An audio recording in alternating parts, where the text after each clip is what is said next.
এই বার্তাগুলি যখন দিচ্ছিল তখনই তাকে আমাদের এই বাংলাদেশ বিরুদ্ধ শক্তি তাকে দুনিয়া থেকে তুলে নিয়ে গেছে এবং একটা লেসন দিয়ে গেছে। যারা এই যে আমরা ঐক্যবদ্ধ হই নাই, আমরা কি বড় কিছু অর্জন করে ফেলছি? বলেন, আমরা কি খুব পাওয়ার? আসসালামু আলাইকুম, আমি এতজকে দেখাবো এতদিন পর বের হয়ে এলো ওসমান হাদির মৃত্যুর আসল রহস্য, যা আপনারা জানলে অবাক হয়ে যাবেন। আর এই দিকে মুখ খুললেন মিজানুর রহমান আজারি হুজুর। তো আজকের এই ভিডিওটি অত্যন্ত গুরুত্বপূর্ণ, তো আমি আশা করবো যে আপনারা সম্পূর্ণ ভিডিওটি দেখবেন। আর এই সম্পূর্ণ ভিডিওটি দেখলেই বিস্তারিত জানতে পারবেন। আর এই ভিডিওটি দেখানোর আগে আপনাদের কাছে আমার ছোট্ট একটি রিকোয়েস্ট, আপনারা যদি চ্যানেলে নতুন হয়ে থাকেন তাহলে নিত্য নতুন আপডেট নিউজ সবার আগে পেতে আমার এই চ্যানেলটি সাবস্ক্রাইব করে আমার সাথেই থাকুন। আর এখন চলুন কথা না বাড়িয়ে আমরা ভিডিওটি দেখে আসি। এই ভিডিওটি আপনার জন্য, সাবধান, হুঁশিয়ার, আপনি নিরাপদ নন।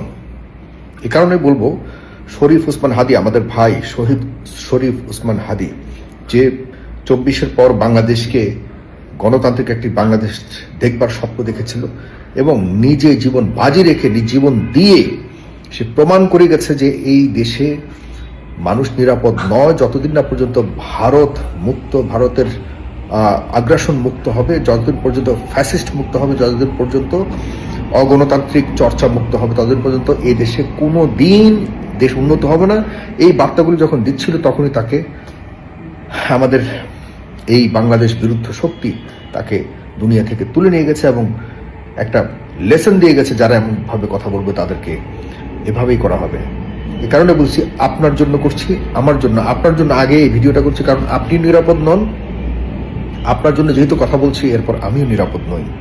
তবুও আমি আমার জীবনে ভাবি না, আপনাদের জীবন নিয়ে ভাবতে চাই, আপনার সন্তানের জীবন নিয়ে ভাবতে চাই, আপনার ভাইয়ের জীবন নিয়ে ভাবতে চাই। কারণ আমরা যদি হাদির হত্যার বিচার যদি আমরা না করতে পারি, বিশ্বাস করুন, বিশ্বাস করুন, বিশ্বাস করুন, আমরা এই 24-এর বিনিময়ে যে বাংলাদেশ পেয়েছি, 24-এর পর 26 হবে, 28 হবে, আমরা শুধু জীবনে দিয়ে যাব।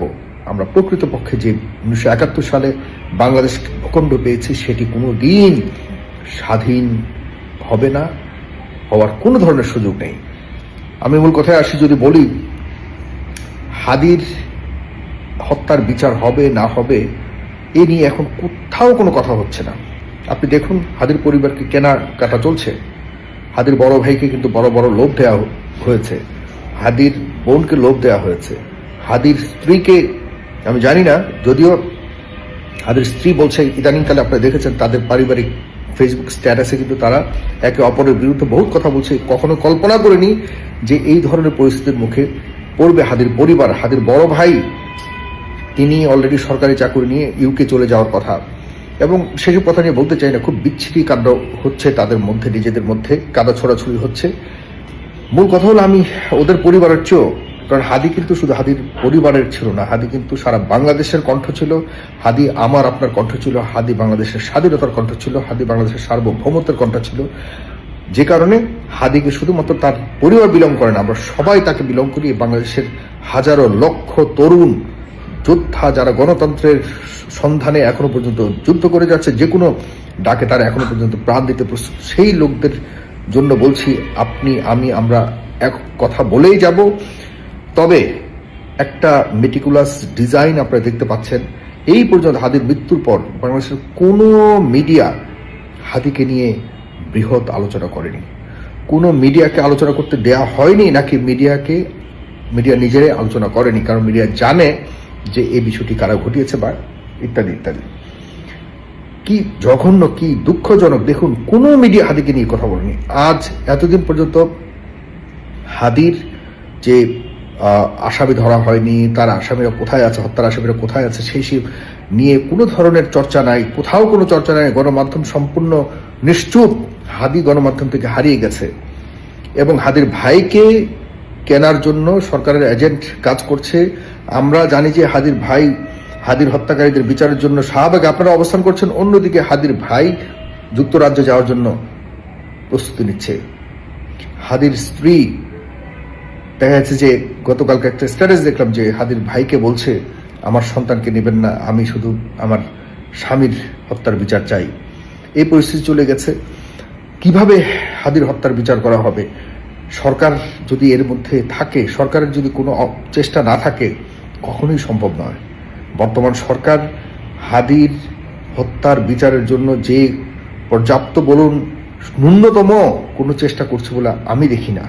কোথাও হাদি নেই, কোথাও হাদি নেই।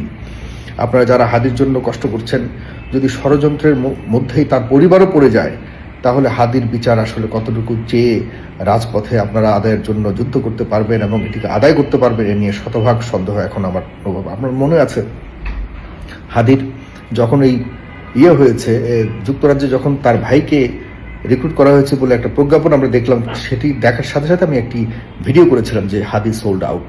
তখন 90%, হ্যাঁ, তাদেরকে আমি কিচ্ছু বলবো না, তারা হয়তো হাদিকে ভালোবেসে অন্ধের মতো ভালোবাসে। অন্ধের মতো ভালোবাসার মধ্যে যে ক্ষতি আছে সেটাও আমাদেরকে বুঝতে হবে। সব কিছুকে আমরা এতটা ব্যক্তিগতভাবে নিয়ে রিয়েকশন করি, এগুলির কারণে অনেক সময় অনেক কিছুই, অনেক সম্ভাবনা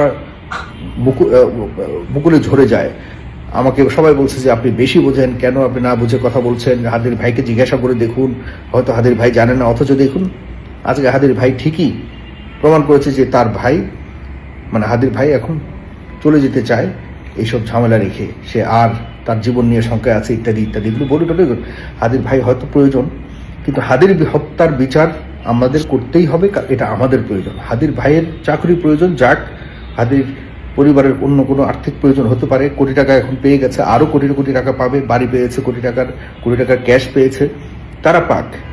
কিন্তু আমরা যে কথা বলছি, এই বাস্তবায়ন কে করবে, এই বড় প্রশ্ন রয়ে গেছে। কারণ সরকারের পক্ষ থেকে বা কোনো সোসাইটির পক্ষ যদি কোনো ধরনের বা গণমাধ্যমের পক্ষ থেকে যদি কোনো সহায়তা না করা হয়, এই দাবি নিয়ে কতদিন মাঠে টিকে থাকতে পারবে, এই দাবি কতদিন আমরা নিয়ে সামনে এগোতে পারবো, এ নিয়ে বড় প্রশ্ন রয়ে গেছে।